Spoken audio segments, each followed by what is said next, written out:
आज आपण चिवळीच्या भाजीचे फुणके करूया। आपण इथे चवळीची डाळ व चना डाळ रात्रभर भिजवून नंतर स्वच्छ धुवून त्यामधले पाणी काढून घेतले आहे। एका मिक्सरच्या भांड्यात हिरव्या मिरच्या, अद्रक, जिरे, लसूण पाकळ्या टाकून बारीक करूया।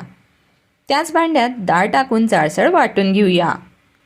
मग एका भांड्यात वाटलेली डाळ, स्वच्छ धुवून व बारीक चिरलेली चिवळीची भाजी, कांदा, कोथिंबीर, धने पावडर, हळद, मीठ टाकून हे व्यवस्थित मिक्स करूया। एका चाळणीला तेल लावून त्यावर लांब आकाराचे गोळे ठेवूया। हे 20 ते 25 मिनिटं वाफवून घेऊया। चविष्ट चिवळीच्या भाजीचे फुणके तयार झाले आहे। या फुणक्यांचा आस्वाद तुम्ही चपाती व कढीसोबत घेऊ शकता। व्हिडिओ आवडल्यास जरूर लाईक करा आणि अशा अनेक व्हिडिओ पाहण्यासाठी चॅनलला सबस्क्राईब जरूर करा।